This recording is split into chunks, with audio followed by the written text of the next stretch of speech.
Alhamdulillah, alhamdulillah ala ni'matil iman, alhamdulillah ala ni'matil Islam. Keyakinan itu ada 3 tingkatannya. Ada yang namanya ilmul yakin.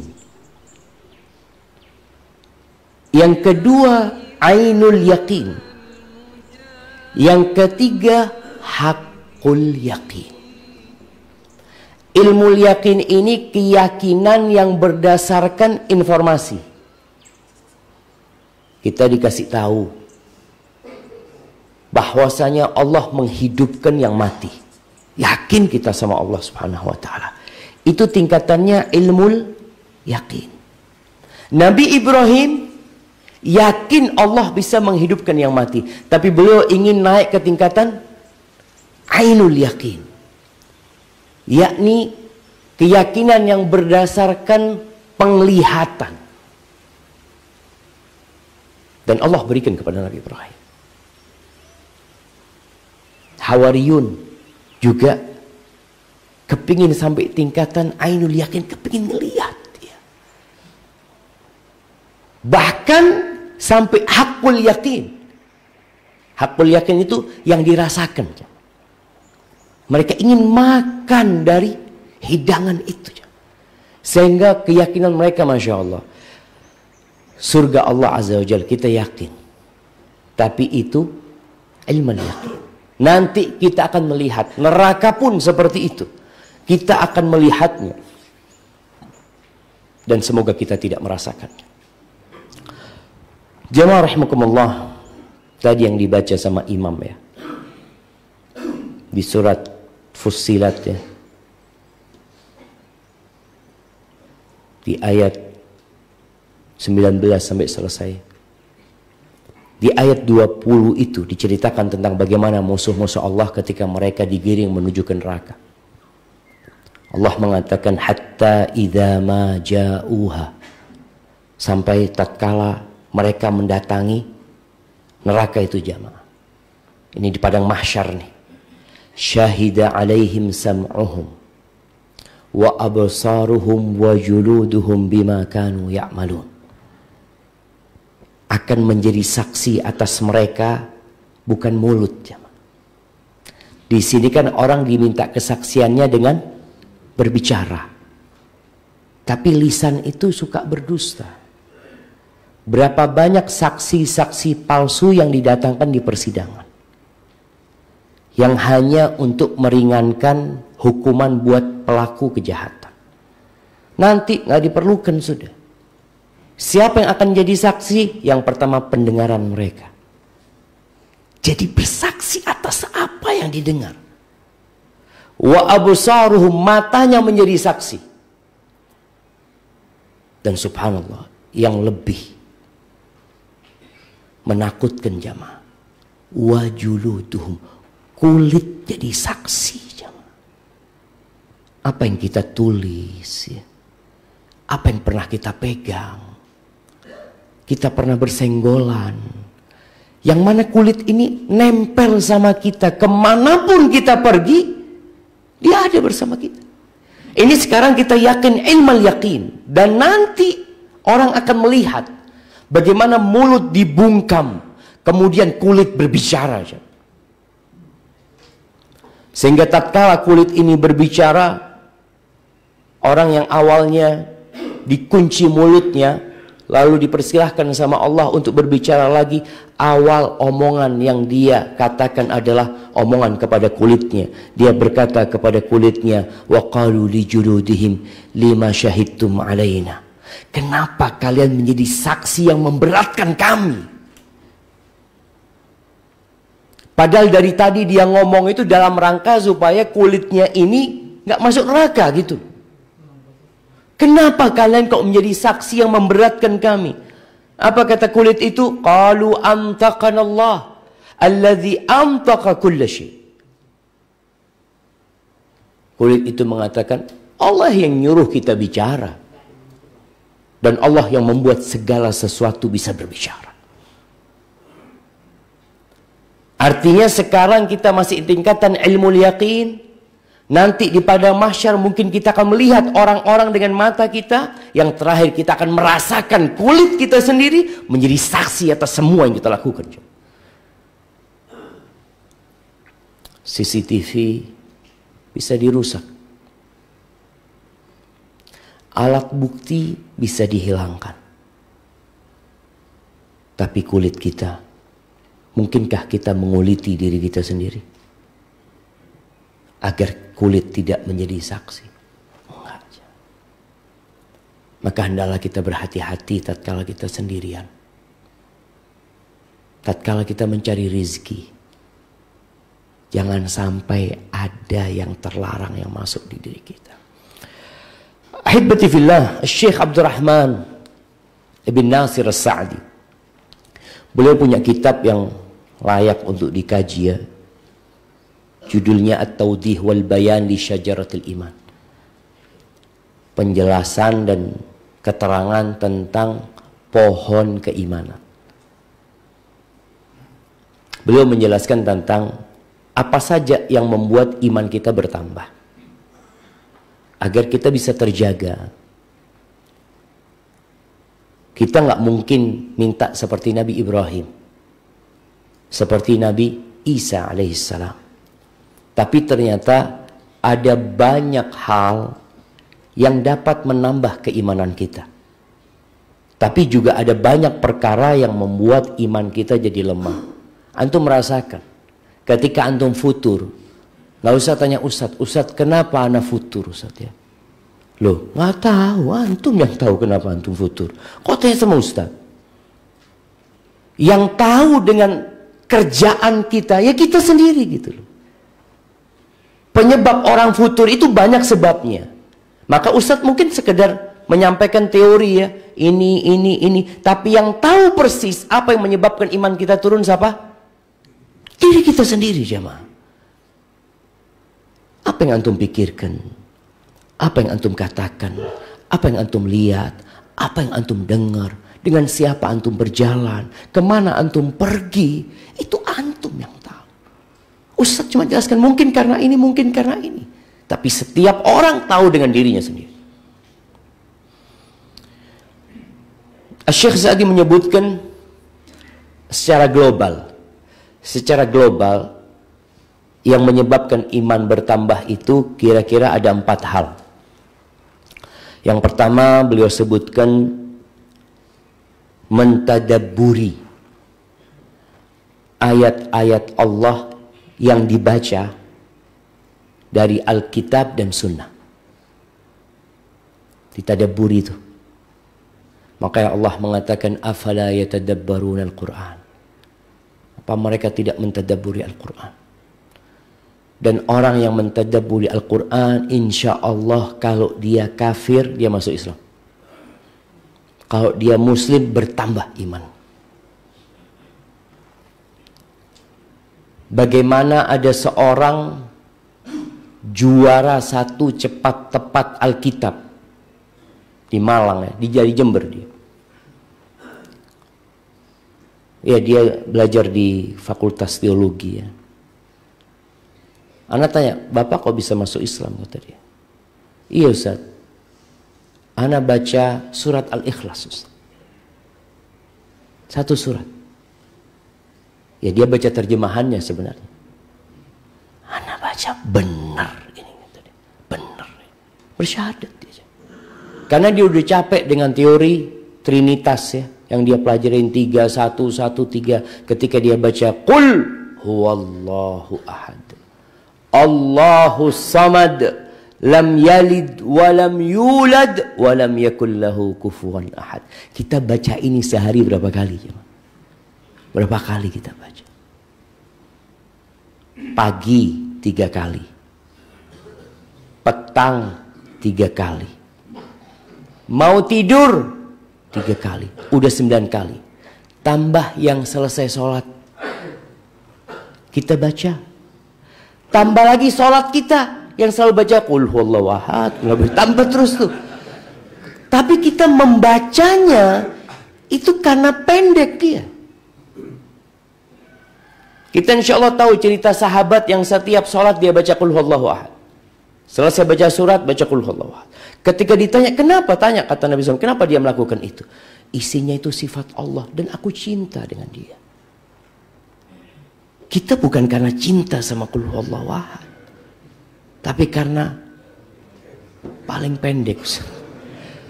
Mikir jualan pun masih bisa keluar Qul Huwallahu Ahad. Orang seperti itu. Maka tadabburi. Ini secara umum antum baca Quran, antum baca hadis Nabi SAW, tadabburi ya ma. Bagaimana ya ada orang kafir yang masuk Islam gara-gara ya Allah jemaah mendengar hadis Nabi tentang berbakti sama orang tua. Masa seperti itu Islam? Iya kata dia. Baik, yang kedua, merenungkan ayat-ayat ciptaan Allah dengan bermacam-macam bentuk dan modelnya. Makanya surat Al-Ghasyiyah ya, yang setiap salat Jumat biasanya dibaca sama imam di rakaat kedua. Allah mengatakan afala yanzuruna ilal ibili kaifa khuliqat wa ilas samai kaifa rufi'at wa ilal jibal kaifa nusibat wa ilal ardi kaifa sutihat fadzakir innama anta mudzakkir. Tuh orang tuh suruh renungkan tuh ciptaan Allah SWT. Oleh jamaah kita nih di Indonesia Masya Allah,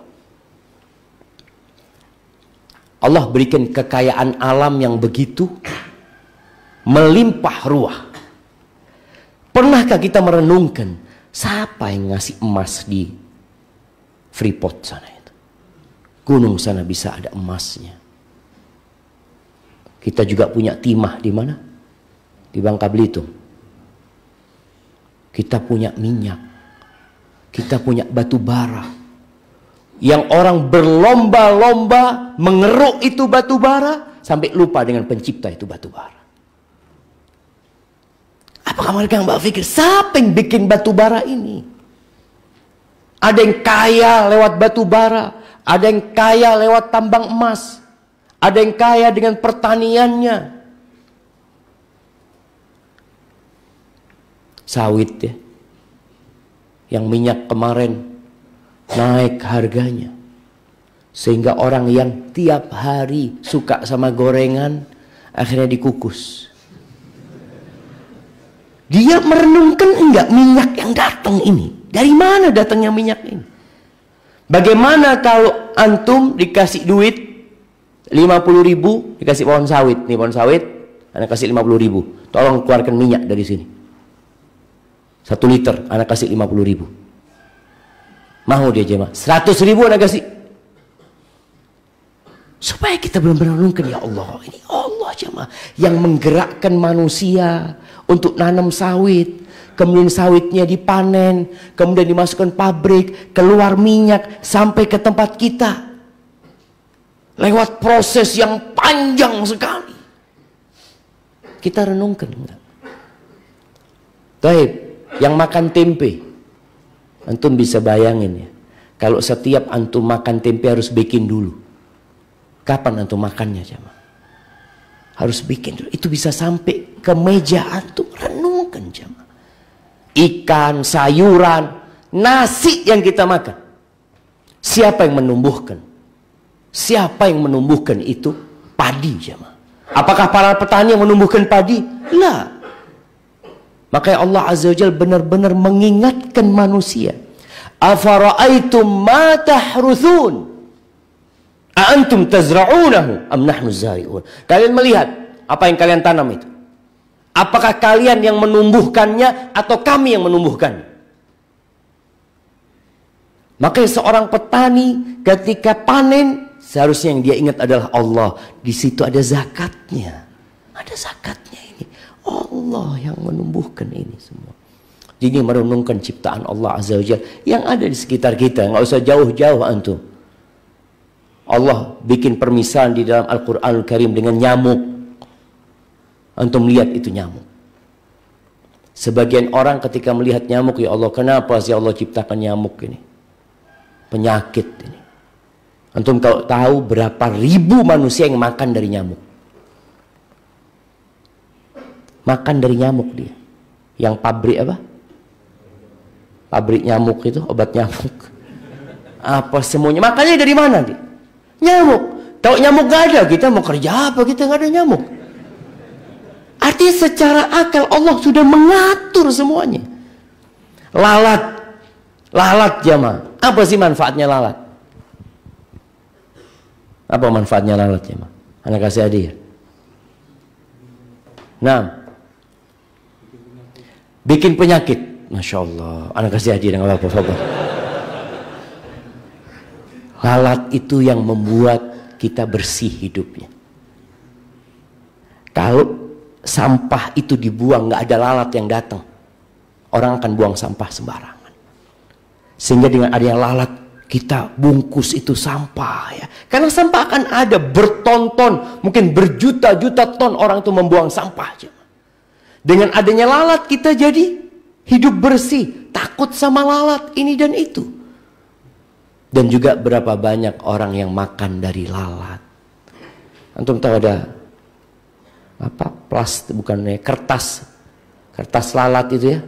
Masya Allah, lem lalat itu ya. Antum bisa bayangin itu orang kalau lalat nggak ada, ya Allah udah nggak ada lalat lagi, nggak laku anak jual kertas ini. Itu kalau kita mentadaburi ciptaan Allah dengan semua sisinya jemaah, bertambah iman kita jemaah. Karena kita tahu kita makhluk Allah Azza wa Jalla, dan Allah mengatakan wa fi anfusikum afala tubsirun. Dan di diri kalian itu ada tanda-tanda kebesaran Allah. Kalian nggak ngelihat. Subhanallah jemaah. Kalau kita bicara apa namanya? Basmah itu bahasa Indonesianya sidik jari. Ada yang sama jemaah. Ada 8 miliar manusia di muka bumi ini. Ada sidik jarinya yang sama? Nggak ada yang sama. Siapa yang buat itu jemaah? Subhanallah. Kita benar-benar melihat sesuatu yang menakjubkan di diri kita. Ada orang tua yang kadangkala mengadukan anaknya. Ustaz, kalau mulut ini bukan ciptaan Allah sudah merotol mungkin Ustaz. Anak ngasih tahu anak-anak Ustaz, terus ngasih nasihat. Wallah jamaah. Antum lihat kalau bicara mobil ya. Ada masa apa ya? Masa ausnya dia nanti seperti itu. Tapi kita punya lisan. Terus kita pakai sampai hari ini. Maka lihatlah, renungkan ciptaan Allah Azza wa Jalla.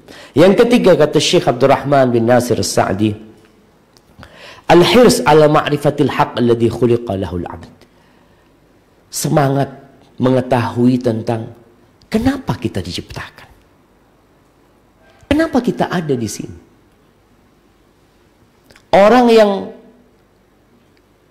ya secara berkala dia merenungkan kenapa dia diciptakan. Ketika dia lihat ada orang meninggal, ya Allah ya. Inna lillahi wa inna ilaihi rajiun ya. Azzamallahu ajrakum wa ahsana azaakum ya. Meninggalnya Ustaz Hamzah Abbas rahimahullahu ta'ala. Itu jadi renungan buat kita. Selesai sudah ya. Mudah-mudahan beliau meninggal husnul khatimah. Belum tua Ustaz Hamzah. Meninggal dengan umur mungkin 42 tahun atau 43 tahun rahimahullahu ta'ala. Tapi datang waktunya, nggak kenal kaya, nggak kenal miskin, nggak kenal tua, nggak kenal muda, nggak kenal ustadz. Kita ini kadang-kadang kalau lihat, loh kok meninggal duluan ustadz, ini premannya belum mati. Sampai umur 60 tahun masih jadi preman. Kita melihat jamaah. Kadang-kadang kita melihat ada orang-orang yang berbuat jahat, berbuat zalim, kita mikir, kok nggak mati-mati orang ini ya? Kita ingin dia mati, nggak bisa. Allah boleh jadi memberikan peluang buat dia untuk bertobat kepadanya. Jadi kita perlu merenungkan kenapa kita diciptakan. Dan disinilah orang tua juga perlu mengingatkan anaknya, nak, engkau itu diciptakan buat apa? Ada cerita seorang preman jemaah yang sudah tobat ya. Karena pernah ceritakan ini mungkin, nggak tahu di majelis yang mana. Dia terkenal se-Asia Tenggara. Karena dia judi ya. Dan sabung ayam dia. Terkenal se-Asia Tenggara. Kemudian dia bertobat. Dia ngomong, Ustaz. Jadi Ustaz, orang tua anak dulu ketika, bukan orang tua anaknya, tapi orang tua di kampung itu nyuruh anaknya sekolah supaya pinter. Nak, engkau sekolah nak, yang pinter nak, supaya gampang cari kerjaan. Itu banyak disampaikan orang tua. Jadi sekolah supaya pinter, supaya dapat pekerjaan. Dan sampai hari ini kayaknya banyak orang tua yang seperti itu menyampaikan kepada anaknya. Akhirnya kita besar, kita sekolah, kita pinter, kita nipu, kita pokoknya bagaimana dapat duit, kita lupa kalau kita diciptakan untuk mengabdi kepada Allah Azza wa Jalla. Jadi seharusnya orang tua menanamkan, nak, engkau sekolah yang pintar agar engkau tahu bagaimana engkau mengabdi kepada Allah Azza wa Jalla. Agar engkau bisa meraih surga Allah Subhanahu wa taala. Jadi sejak kecil anak ditanamkan itu ya, anak sekolah, anak belajar supaya itu. Bukan urusan bekerja supaya mudah, supaya dihormatin orang. Lah. Supaya kita masuk surga. Maka kita perlu tahu. Makanya kalau kita baca Al-Quranul Karim itu ya, kalau antum baca sama artinya, antum akan mendapatkan bagaimana Allah mengingatkan kembali bahwa dunia ini nggak lama ya. Bentar lagi sudah akan hancur, diingatkan kembali. Kenapa sih Allah ciptakan umpamanya gedung-gedung yang tinggi, perhiasan-perhiasan dunia, linabluwahum ayyuhum ahsanu amala, untuk menguji siapa di antara mereka yang paling baik amalannya. Sekarang kebanyakan orang berlomba-lomba untuk menjadi yang paling cantik. Kalau perempuan, kalau laki paling tampan, paling gagah, paling kaya. Bagaimana orang berebut untuk mendapatkan jabatan dan kekuasaan. Tanyakan, setelah itu engkau mau kemana? Setelah engkau berkuasa umpamanya, engkau mungkin jadi presiden, mungkin jadi gubernur, mungkin jadi raja. Setelah itu engkau mau kemana? Tanyakan. Engkau ke kuburan. Ke sana tempatmu. Dan engkau akan ditanyain. Dengan semua yang engkau kerjakan. Ini akan mengangkat keimanan kita jemaah. Orang yang mau berbuat jahat, yang aduh ya Allah. Jadi takut gitu loh. Berapa banyak orang yang takut makan udang? Kenapa? Kalau nggak alergi, kolesterol, asam urat atau apalah. Dia tahu itu. Aduh enggak sudah. Karena apa? Mahal. Jamaah, ini ada orang dikasih gratis. Diundang makan, dikasih makanan itu. Tapi gak dimakan. Kenapa? Karena dia tahu. Enggak, anak tahu. Anak tahu sama diri anak.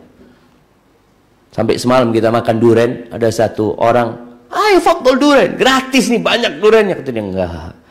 Anak kalau makan durian 2 minggu anak sakit tuh. Enggak, sudah.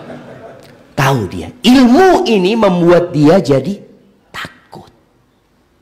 Maka kita perlu tahu. Kenapa kita diciptakan? Kemudian kita akan kemana? Ketika tahu, yang keempat ini adalah mengamalkan apa yang sudah kita ketahui. Oh, Allah berikan semua fasilitas sama kita supaya kita beribadah kepada Allah. Wa ma khalaqtul jinna wal insa illa liya'budun. Ya sudah. Bagaimana kita bersemangat untuk mengamalkan? Karena amalan itu juga akan mengangkat keimanan kita. Adapun kalau bicara secara detail ya, maka Syekh Abdurrahman As-Sa'di rahimahullahu ta'ala beliau menyebutkan ada banyak sekali ya, yang menyebabkan iman kita terjaga dan iman kita naik.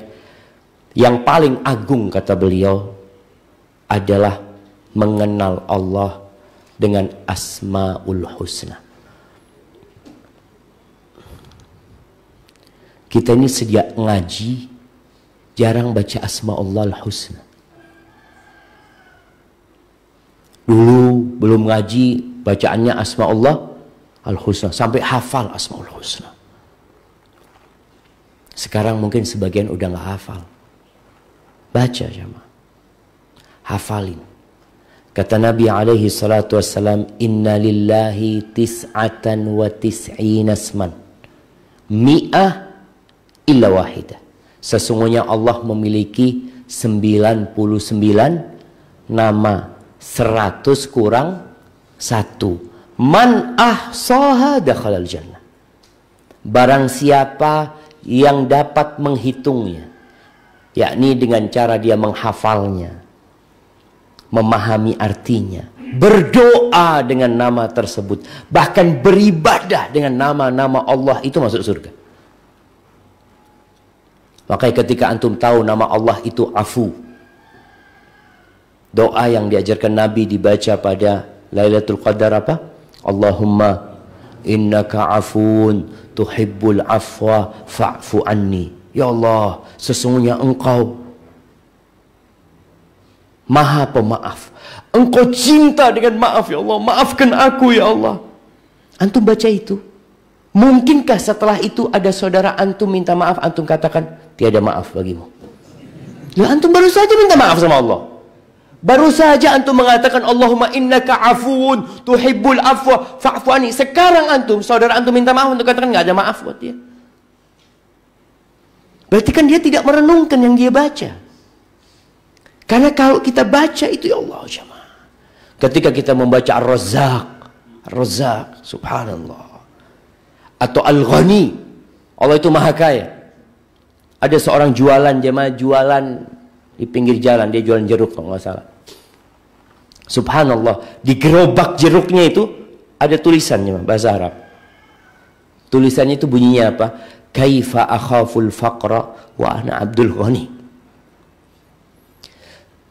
Bagaimana aku takut dengan kefakiran sedangkan aku hamba Allah yang maha kaya. Ketika kita selalu hidup dengan Asmaul Husna, jemaah, tenang hidup kita. Sebesar apapun masalah yang kita hadapi, Allahu Akbar. Antum bisa bayangin tadi antum sholat, semua gerakan antum katakan Allahu Akbar, Allahu Akbar. Lalu kita merasa punya masalah yang besar, nggak ada. Buat Allah semuanya kecil. Tapi kadangkala kita dengan Asmaul Husna ini lewat aja gitu loh. Makanya doanya para nabi dalam Al-Quranul Karim, orang-orang soleh ya, selalu mereka kalau berdoa menggunakan apa? Rabbana, Rabbana, wahai Rabb kami, Engkau yang menciptakan kami, Engkau yang mengurusin kami, Engkau pemilik kami, dan kami akan kembali kepadamu ya Allah. Minta dengan Rabbana zalamna anfusana wa illam taghfir lana wa tarhamna lanakunanna minal khasirin. Nabi Ayub ya, bagaimana ketika beliau dalam kesulitan ya, dengan penyakit yang menimpa beliau, dengan kefakiran, hilangnya harta dan habisnya keluarga beliau. Wa ayyuba idnada rabbahu anni massaniyadur. Dan Ayub ketika menyeru Tuhannya, dia mengatakan sesungguhnya aku ditimpa penyakit. Lalu apa kata dia? Wa anta arhamur rahimin. Dan Engkau yang paling pengasih ya Allah, di antara semua yang mengasihi ya Allah. Bayangkan bertahun-tahun ditimpa musibah dan bala ini jemaah, tetap lisannya mengatakan wa anta arhamur rahimin. Kita kadangkala kalau sudah dapat musibah petaka, ya Allah, kok bisa aku kena musibah ini ya Allah? Kenapa ya Allah? Engkau lupa Allah itu arhamur rahimin. Allah tuh lebih sayang sama kita daripada orang tua kita jemaah. Allah tuh lebih sayang sama kita daripada anak-anak kita. Allah tuh lebih sayang sama kita daripada semua penduduk bumi. Ketika kita merenungkan nama Allah, Allahu Akbar, tadi iman kita akan bertambah. Kita akan selalu husnudzon sama Allah Azza wa Jalla.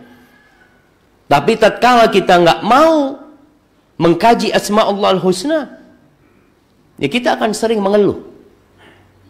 Antum lihat ketika diri antum sering mengeluh, yang ibu-ibu ya menghadapi keluarganya, menghadapi anaknya, yang bapak-bapak kadang-kala menghadapi pekerjaan ini itu, kadang-kala dia di PHK umpamanya. Apa dia lupa bahwasanya selama ini yang ngasih rezeki bukan tempat kerja dia? Kenapa kok engkau hatinya udah bergantung sama tempat kerjamu? Bukan dia yang ngasih rezeki sama engkau. Ketika di PHK, wa anta arhamur rahimin ya Allah. Dia mengatakan Ar-Razzaq, anta Razzaq ya Allah. Aku di perut ibuku belum bisa kerja, belum bisa berdoa, engkau kasih rezeki ya Allah. Burung-burung yang gak pernah sekolah, Allah kasih rezeki. Ikan-ikan di lautan, dikasih rezeki sama Allah Azza wa Jalla. Maka tolong kaji kembali asma Allah al-husna. Syekh Abdul Razak punya kitab Fiqhul Asma al-Husna ya. Itu layak untuk dikaji, direnungkan. Dan kalau kita baca Al-Quranul Karim, itu banyak ayat yang ditutup dengan nama Allah. Maka antum baca dan antum merenungkan.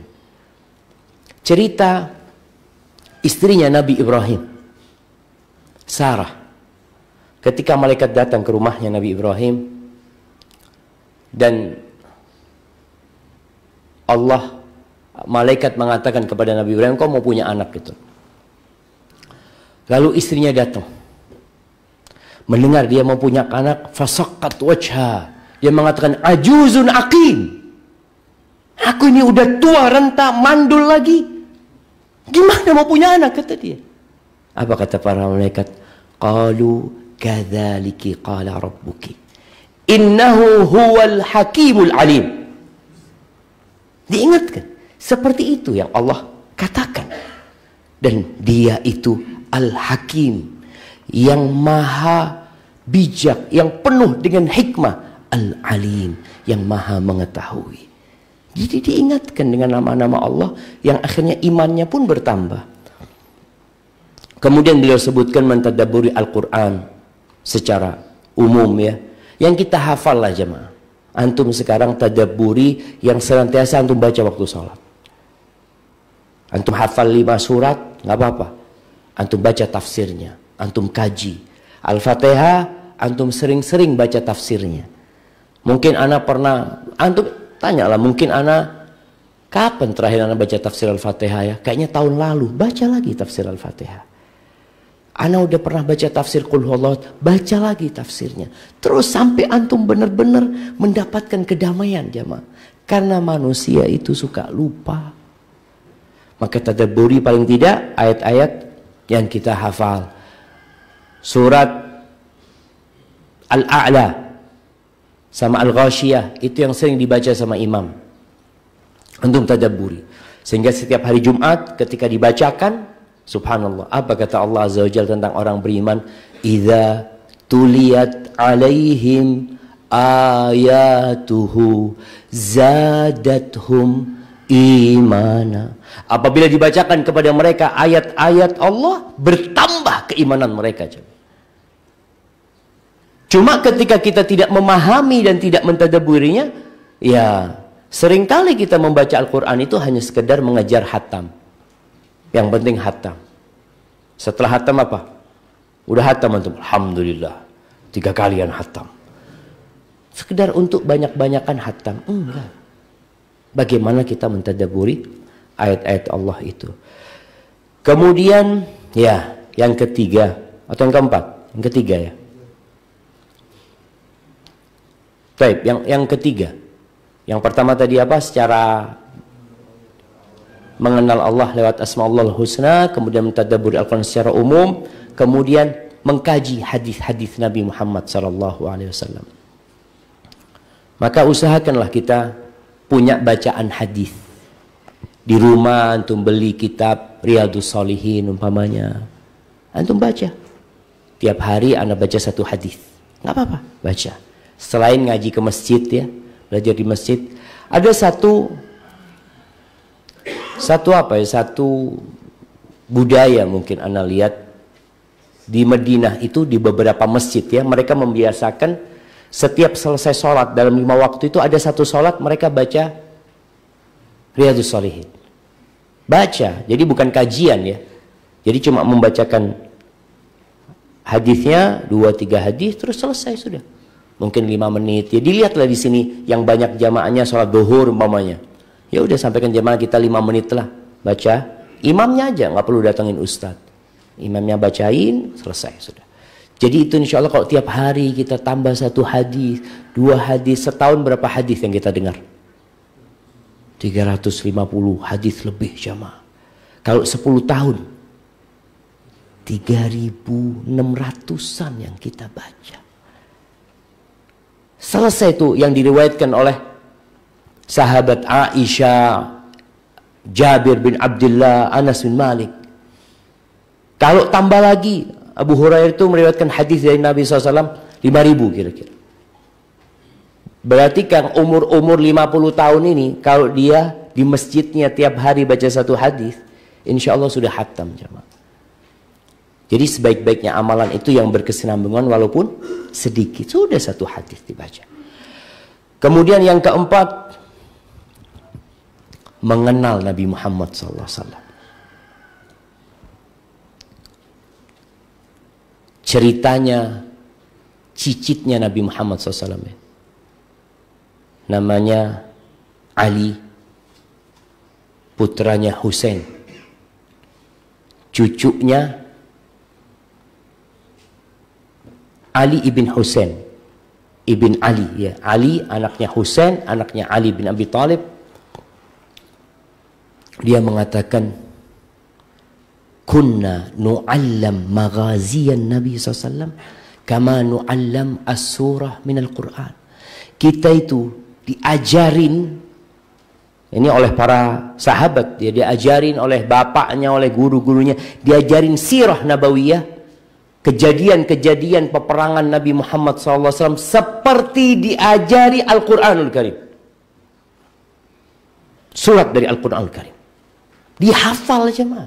Nanti diulangin lagi cerita tentang Uhud, cerita tentang Badar, cerita tentang Khandaq, cerita tentang perang Tabuk, cerita tentang Fathu Makkah. Terus diajarkan jemaah. Bagaimana Nabi SAW berangkat hijrah, bagaimana beliau ketika ke Taif dilemparin batu, bertambah keimanan antum kalau baca itu jemaah. Terus dikaji sirah nabawiyah. Jangan cuma setahun sekali, nggak cukup jemaah. Kita perlu mengkaji secara berkala sirah nabawiyah.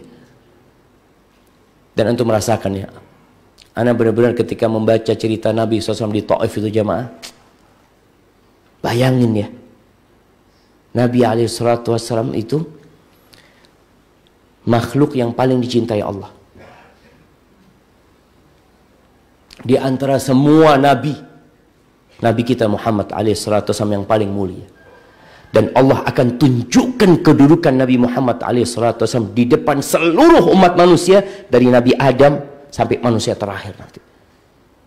Bagaimana urusan di padang mahsyar nggak selesai kecuali mereka minta syafaatnya Nabi Muhammad SAW. Beliau ke Taif jemaah, jalan kaki, didampingi Zaid bin Harithah. Beliau datang kepada 3 pemuka Taif. Ditolak di sana. Kemudian Nabi mengatakan kepada 3 pemuka ini, tolong kalau engkau nggak nerima aku, jangan kasih tahu yang lainnya. Nabi mau berdakwah juga sama yang lainnya. Ternyata dia provokasi masyarakat Taif untuk menolak Nabi Muhammad SAW. Kemudian Nabi diusir. Diusir dari Taif. Mereka bikin 2 soft jemaah, kanan sama kiri. Nabi jalan di tengah jemaah bersama Zaid. Dilemparin batu beliau Nabi Muhammad SAW. Seperti orang-orang melempari anjing jemaah. Itu dilakukan kepada manusia terindah yang paling dicintai Allah Azza wa Jalla. Berdarah-darah Nabi kita Muhammad SAW. Supaya kita kalau merasa susah dakwah, susah ini itu, antum lihat Nabi Muhammad SAW. Sehingga antum tahu kalau ternyata yang ana hadapin belum apa-apa. Antum baca bagaimana isi dapurnya Nabi Muhammad SAW. supaya kita nggak banyak mengeluh. Bagaimana Aisyah radhiyallahu taala anha mengatakan, marra hilalun thumma hilalun thumma hilalun wa lam yuqad fi baiti Rasulillah sallallahu alaihi wasallam nar. Berlalu rembulan, kemudian berlalu rembulan, masuk bulan ketiga. Di rumah Nabi alaihissalam kompornya nggak hidup. 2 bulan sampai masuk bulan ketiga itu nggak ada api yang hidup di rumah Nabi SAW. Padahal beliau orang yang paling dicintai Allah Subhanahu wa Ta'ala. Ditanya, terus apa yang kalian makan? Al-aswadan, kurma sama air. Subhanallah. Antum lihat bagaimana tempat tidurnya Nabi Muhammad SAW. Beliau kalau bangun tidur itu di perutnya itu ada bekas garis-garisnya. Kita kalau tidur kasurnya membekas kita. Bukan ada bekas kasur di kita, tapi kalau kita bangkit dari kasur, ya Allah, kelihatan bekas tubuh kita di sana. Dan kita masih mengeluh, jemaah. Memang kata Allah, wa qalilun min ibadiyas syakur, sedikit dari hambaku yang bersyukur. Ngeluh terus kerjaannya. Maka baca perjalanan hidup Nabi alaihi salatu wassalam. Kemudian yang kelima, mentadaburi ciptaan Allah. Secara umum beliau sebutkan ya, tentang bagaimana langit ya, bagaimana tentang manusia, tentang bagaimana pepohonan yang ada. Antum lihat kadang-kala antum makan buah dari satu pohon yang sama, rasanya beda. Padahal hujannya sama, pohonnya sama, tapi rasanya beda. Kemudian merenungkan banyaknya nikmat-nikmat yang Allah berikan, yang umum dan khusus. Jadi antum kalau melihat nikmat yang Allah berikan kepada antum, insya Allah antum akan bersyukur kepada Allah. Tapi kalau antum sering menyebutkan musibah, dan ini kebiasaan manusia, dia kalau motornya hilang satu, Indonesia tahu mungkin, anak kehilangan motor, jadi status dia memang harus bersabar, Masya Allah. Tapi kalau dia dapat nikmat, gak ada yang tahu.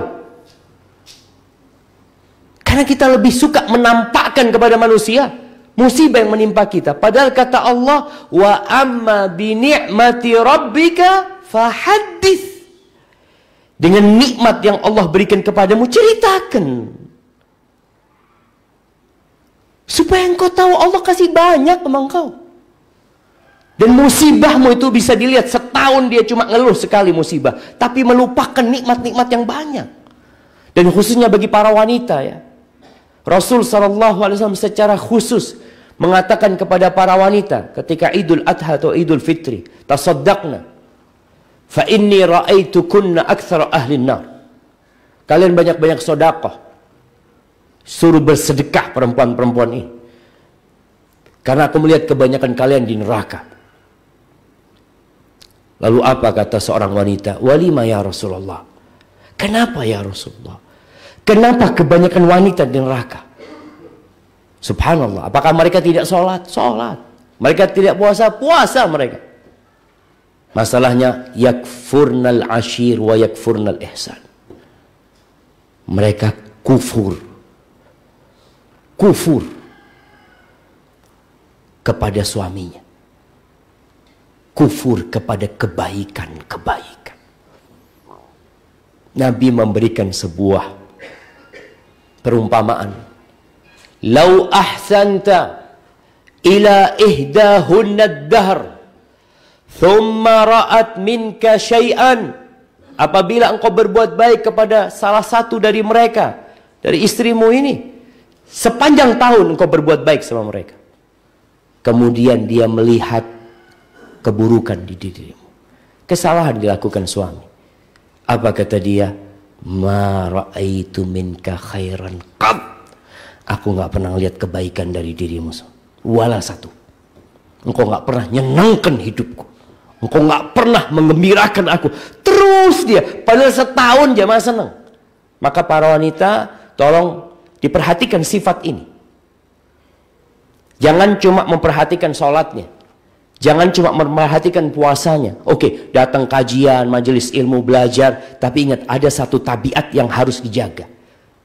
Diperbaikin. Yaitu tabiat kufur nikmat. Karena, ya mungkin karena ada sifat cemburu di diri wanita yang menyebabkan dia akan lupa dengan nikmat-nikmat yang Allah berikan. Kemudian memperbanyak zikir, jamaah. Memperbanyak zikir di setiap waktu. Ala bidzikrillah tatmainnul qulub, ya. Hati itu akan tenang. Doa juga minta sama Allah Subhanahu wa taala, minta iman.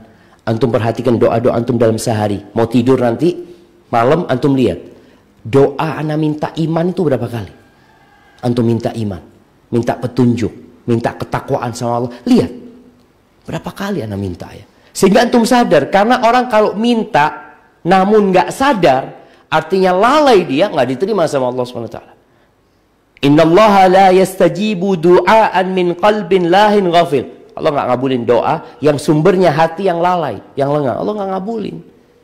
Maka tadi zikirnya kita perbanyak, khususnya ketika keluar dari masjid. Antum naik motor, antum ke pasar, tempat kerjaan, perbanyak zikirnya. Dan doanya minta iman sama Allah. Nabi SAW mengatakan, Allahumma habib ilainal iman. Ya Allah, cintakan kepada kami iman. Wa zayyinhu fi qulubina. Dan hiasi iman itu di hati kami. Beliau minta itu, jemaah. Alaihi salatu wassalam. Wa karrih ilainal kufra wal fusuqa wal isyan waj'alna minar rasyidin. Dan bencikan kepada kami kekufuran, kefasikan, dosa-dosa kecil. Bencikan kepada kami.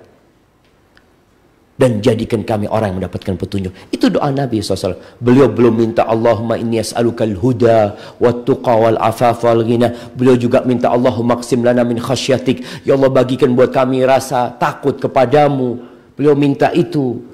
Kemudian beliau berdoa, Allahumma inni as'aluka tsabata fil amr. Minta ketetapan dalam urusan ini. Beliau berdoa, ya muqallibal qulub tsabbit qalbi ala dinik. Beliau berdoa, Rabbana la tuzigh qulubana ba'da idh hadaitana wa hab lana min ladunka rahmah innaka antal wahhab. Antum perhatikan, Nabi aja terus berdoa agar imannya terjaga. Kita baru doa ya muqallibal qulub kalau futur. Kalau sudah imannya ya muqallibal qulub tsabbit qalbi ala dinik. Dari kemarin antum kenapa nggak doa?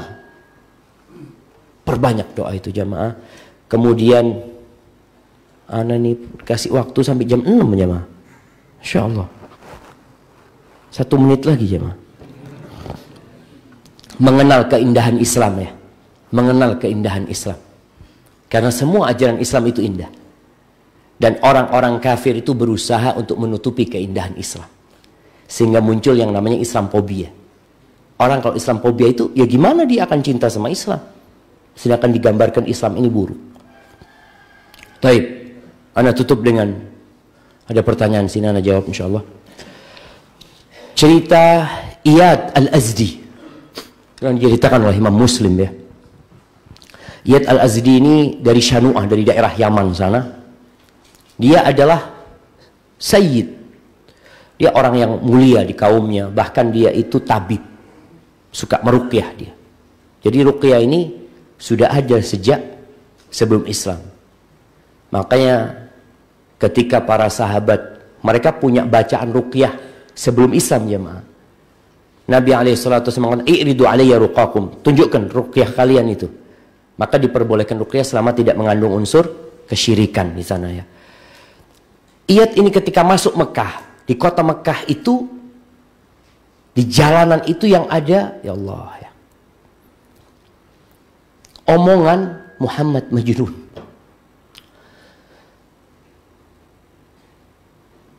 Alaihi salatu wassalam, ya Rasulullah. Jadi di jalanan itu Muhammad Majnun, Muhammad Majnun, Muhammad Majnun. Itu tersebar, jemaah. Jadi jemaah umroh, jemaah haji itu dengarnya Muhammad Majnun. Nabi kita seperti itu dikatakan sama mereka. Dan Allah mengatakan, ma anta bi ni'mati rabbika bimajnun. Enggak, engkau enggak gila dengan nikmat yang Allah berikan kepadamu, dengan wahyu yang Allah turun. Engkau enggak gila. Tapi di jalanan kota Mekah itu disebutkan nama itu, ya. Iyad ketika masuk ke kota Mekah dengar omongan itu. Suatu saat terbetik di hatinya. Mudah-mudahan anak ketemu sama Muhammad alaihi salatu wassalam, ya Rasul. Mudah-mudahan anak ketemu sama orang ini, kata dia. Mungkin aku bisa nyembuhkan dia. Suatu hari Allah pertemukan Iyad sama Nabi Muhammad SAW. Iyad mengatakan, ya Muhammad, inni arqi min hadhirri. Aku tuh bisa meruqyah dari arwah-arwah jahat, jin-jin ini, kata dia. Aku bisa meruqyah dari itu. Kalau engkau mau, mungkin aku bisa ruqyah engkau. Bayangin jemaah. Artinya omongan itu sampai diyakini sama Iyad ini bahwa ini memang majnun Nabi Muhammad SAW.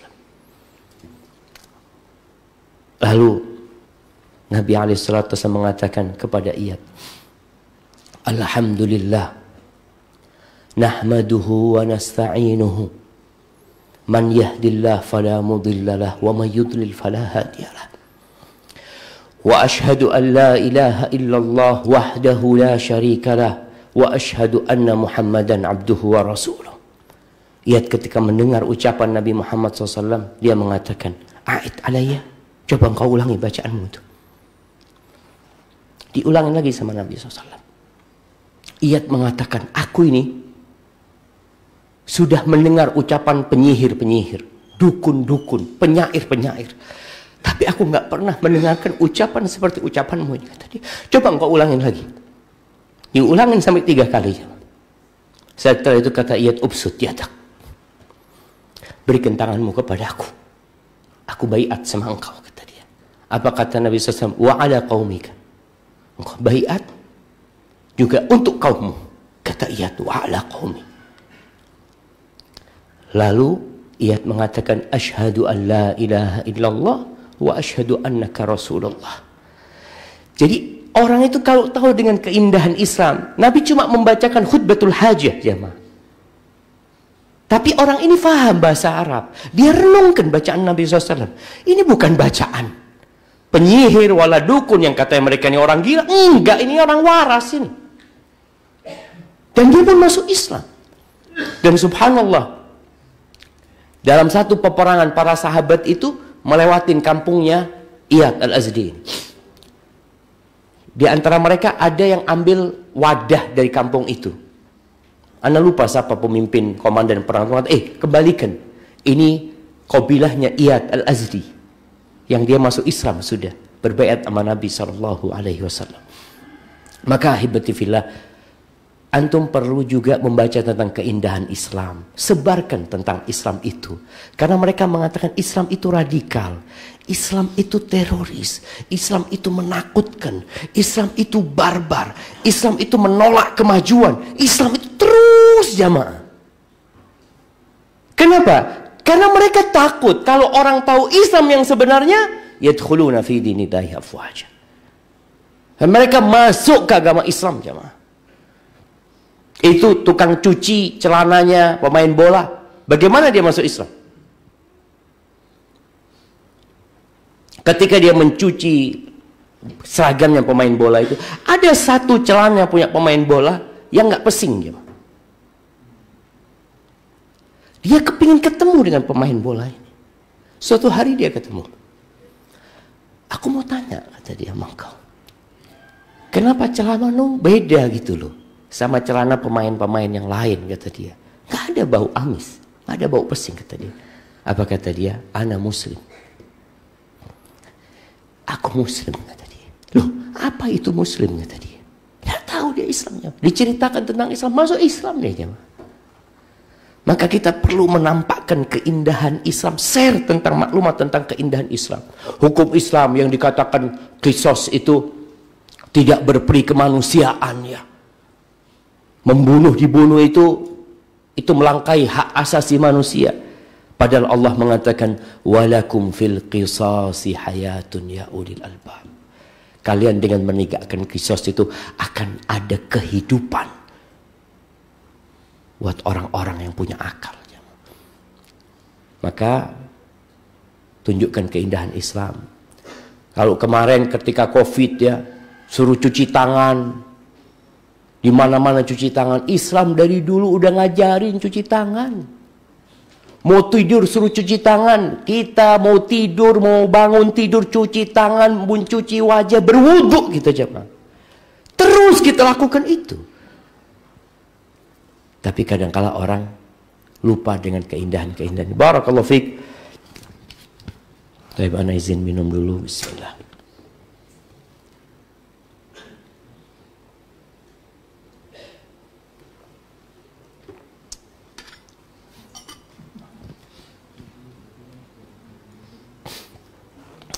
Ustadz, orang tua ana masuk Islam ketika usia kurang lebih 65 tahun.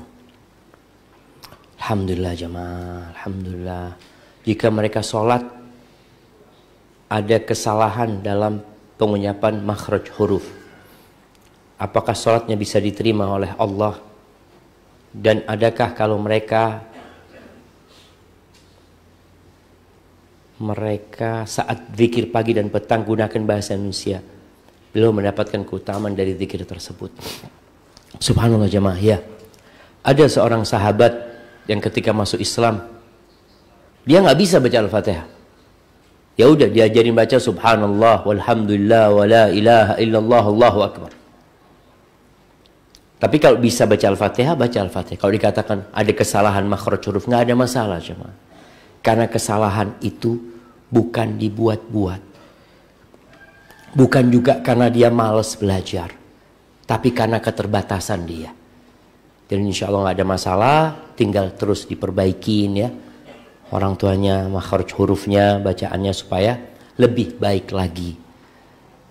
Terus kalau bicara baca zikir pagi dan petang, apakah akan dapat fadilah? Semoga dapat fadilah. Kalau memang dia nggak bisa. Bukan dia mau, dia nggak bisa. Mungkin dia kehilangan fadilah membaca hadis Nabi SAW, doa yang dibaca Nabi, tapi dia baca artinya. Artinya dia tetap berdoa memohon kepada Allah dengan arti yang dibaca dalam zikir tersebut. Barakallahu fikum. Ustadz mau nanya, mengapa akhir-akhir ini saya futur? Nah ini, tanya anak nggak tahu. Kalau antum kenapa? Dan jarang baca tafsir, hanya baca Quran aja. Dan bagaimana hilangkan futur itu? Iya. Apa penyebab futur? Kalau penyebab futur, tentunya dosa. Penyebab futur itu meninggalkan amalan-amalan tadi yang kita sebutkan. Tidak merenungkan ciptaan Allah, tidak mengkaji asma'ullahul husna, tidak mengingat nikmat-nikmat Allah, dan dosa. Itu termasuk dapat membuat orang futur. Tapi secara umum jamaah, Nabi SAW mengatakan innal iman la yakhlaqu fi jawfi ahadikum. Iman itu dapat menjadi usang. Jadi usang di dalam hati kalian seperti usangnya pakaian. Antum kalau pakai baju lama, dipakai terus, itu kadang-kala rapuh sampai tipis bajunya. Kalau mungkin ketarik dikit sobek. Itu iman kondisi ketika futur itu. Kemudian apa kata Nabi SAW? Fasalullaha an yujaddida imanakum. Mintalah kepada Allah agar memperbaharui keimanan kalian. Jadi tadi doa. Antum baca doa-doa bagaimana Allah berikan keimanan. Antum jauhin dosa. Perbanyak istighfar. Perbanyak zikir. Karena zikir ini amalan yang paling ringan. Zikir sudah. Karena kalau suruh sholat qobliyah, ba'diyah berat lagi antum. Tapi kalau zikirnya dijaga, lama-kelamaan imannya naik, insya Allah antum bisa kembali melakukan amalan yang dahulu antum kerjakan. Afwan Ustaz, bagaimana caranya supaya menghilangkan sifat pemarah? Suami ana seorang yang pemarah, walaupun dia selalu duduk di kajian-kajian sunnah. Apakah sifat ini tidak bisa dihilangkan ya Ustaz? Ahibati fillah, ada empat pokok karakter buruk. 4. Itu kata Ibnu Qayyim rahimahullahu taala. Yang pertama adalah kebodohan. Yang kedua kezaliman, yang ketiga syahwat, yang keempat itu al-ghadab, marah. Makanya Nabi alaihi salatu wasallam mengatakan idza ghadiba ahadukum falyaskut. Apabila seorang marah, ini terapi marah ya. Jadi kalau suami ibu sudah ngaji masih marah, di masa Nabi Muhammad SAW ada sahabat yang marah. Makanya Nabi kasih petunjuk. Apabila marah, diam. Diam. Karena kalau ngomong, biasanya orang marah itu isinya WC keluar dari mulutnya. Kebun binatang keluar dari mulutnya. Bahkan mungkin dia akan menceraikan istrinya ketika dia marah. Kemudian ketika suami marah dalam kondisi berdiri, hendaklah duduk. Ini kita sedang terapi, jemaah. Supaya kita nggak marah terus. Kemudian kalau duduk masih marah, kita rebahan. Ali bin Abi Thalib pernah marah sama Fatimah. Ini dalam kehidupan rumah tangga ya. Bagaimana Nabi SAW ketika masuk rumahnya Fatimah radhiyallahu taala anha di siang hari, biasanya Ali tidur siang gitu loh. Nabi kok nggak ketemu Ali, maka Nabi bertanya kepada putrinya, Aina ibnu ammiki, di mana anak pamanmu? Nggak ditanya mana suamimu, ditanya mana anak pamanmu, kata dia. Kata Fatimah, ghadabani ani falam yaqil indi. Tadi dia marahan sama aku, akhirnya nggak tidur siang di sini. Dicari sama Nabi SAW, ternyata tidur di masjid. Maka suami ibu kalau marah, pinjemin kunci masjid. Bang, ini bang, fadl bang. Insya Allah masjid. Soalnya kalau dia marah ke tempat lain, bahaya, pulang nanti tambah marah. Tapi kalau di masjid, insya Allah dia tambah imannya, pulang jadi nggak marah. Kemudian ahibati fillah, orang yang suka marah ini diarahkan kepada marah yang berpahala. Ya ini, siapa aja yang punya sifat pemarah, antum arahkan ke yang bermanfaat. Contohnya, pas waktu azan, antum melihat orang-orang nggak sholat pinggir jalan, antum marahin aja sana. Ayo ke masjid. Iya, jadi tersalurkan anunya. Marahnya itu tersalurkan ke tempat yang baik gitu, daripada marahin anak sama istri. Asalnya orang-orang nggak sholat dimarahin supaya sholat. Jadi tetap manfaat. Terus doa. Jadi kalau bicara apakah tabiat ini bisa dirubah? Bisa dirubah, diarahkan ya. Diarahkan kepada yang lebih baik. Jadikan marahnya karena Allah SWT. Jadi suami istri pun perlu tahu kenapa suaminya suka marah. Ada perempuan yang sudah 17 tahun ya, dia itu hidup sama suaminya. Dia telepon anak-anaknya udah nggak kuat Ustaz sama suami anak Ustaz. Udah nggak kuat karena dia suka marah-marah ini itu. Anak ngomong, Kak, kenapa Kak anak ngomong sama dia? Kan sudah 17 tahun. Ya sudah lanjut kena ngomong. Boleh jadi umurnya tinggal setahun mati, nggak tahu gitu. Nah, lanjutkan, sabar anak ngomong. Dan di situ ada pahala buat para istri. Ada pahala ketika dia menghadapi suami yang pemarah. Kemudian bagi para suami yang suka marah, Nabi SAW mengatakan, La taghdab walakal jannah. Engkau jangan marah, engkau masuk surga. Artinya kalau engkau suka marah-marah, resiko masuk neraka. Karena itu sifat buruk jamaah. Nabi SAW pernah bersama Abu Bakar ya. Ada satu orang yang mencela Abu Bakar di depan Nabi SAW. Mungkin ribut ya urusan dagang wala apa, tidak tahu. Pokoknya dia ngomong-ngomong nggak enak sama Abu Bakar. Abu Bakar diam. Ketika Abu Bakar jawab, Nabi pergi. Abu Bakar heran, Nabi nggak ada diikutin. Kenapa ya Rasulullah? Ketika orang itu marah-marah tadi memakimu, itu ada malaikat yang membalasnya. Tapi ketika engkau balas, datang setan. Aku pergi. Jadi marah itu dari setan. Kemudian juga istri perlu tadi cari apa sih yang menyebabkan suaminya marah sehingga dia tahu gitu loh. Suami anak ini marah Ustaz gara-gara sepatunya Ustaz belum disemir. Ya udah semir terus sepatunya. Kalau masalahnya itu. Masalah teh Ustaz, tehnya kurang gula, kurang manis itu. Ya udah bikinin teh, kasih gula, kemudian taruh gula. Bang, kalau kurang tambahin sendiri, Bang. Jadi berusaha menutup semua celah amarah suami. Assalamualaikum Ustaz. Izin bertanya, bila kita sudah terlanjur menanamkan ke anak kita sekolah supaya pinter, bisa kerja, bagaimana merubah mindset ini Ustaz? Syukron. Ya jemaah, duduk lagi sama anak. Nah mungkin abah dulu ngomong kepadamu kalau supaya pinter, Ternyata nak, banyak orang-orang pintar masuk penjara nak. Iya, itu yang masuk penjara emang bodoh-bodoh jemaah.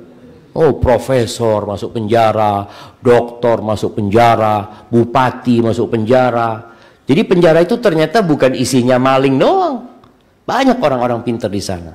Tapi tadi lupa dengan amanah, lupa dengan tujuan diciptakan. Sampaikan kepada anaknya. Kita nih nak belajar supaya pintar, supaya tahu dengan apa kewajiban kita sama Allah SWT. Karena nanti kita bakal meninggalkan dunia ini. Dan sampaikan urusan kerjaan nak, ya rizki kita sudah dicatat sama Allah. Maka kita berusaha berdoa memohon kepada Allah SWT.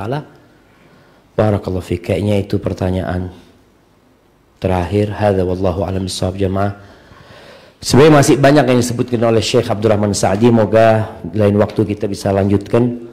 Subhanakallahumma bihamdika asyhadu an la ilaha illa anta astaghfiruka wa atubu ilaik. Baik, oh ini ada hadiah jemaah.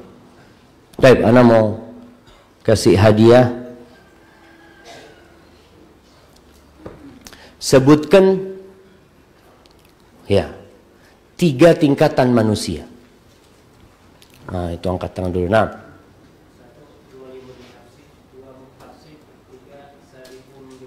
Masya Allah, barakallahu fikum. Kasihkan ke beliau. Barakallahu fikum.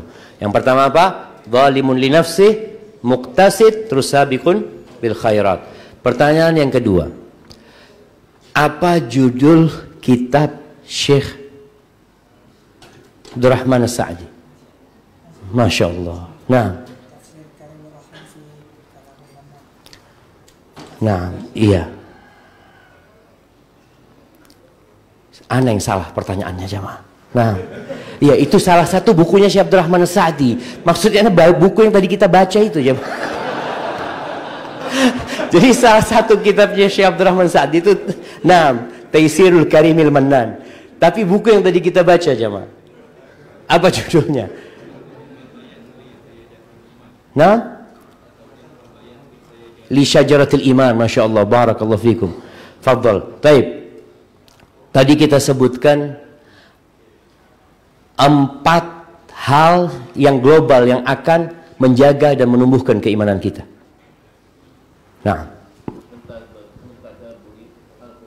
mentadaburi ayat-ayat Allah dari Al-Quran dan Sunnah. Yang kedua, semangat mengetahui kenapa kita diciptakan,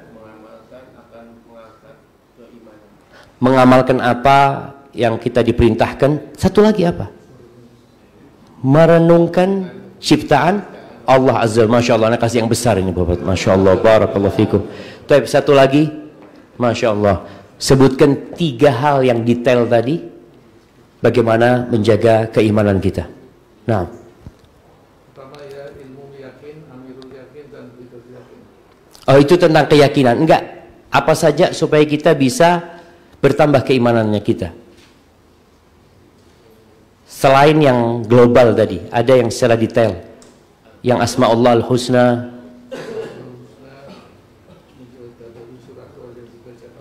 mentadaburi surat-surat yang kita baca, mengkaji hadis Nabi Muhammad SAW. Masya Allah, barakallahu fikum. Taib, masih ada hadiahnya. Masya Allah. Taib, subhanakallahumma bihamdika asyhadu an la ilaha illa anta astaghfiruka wa atubu ilaik.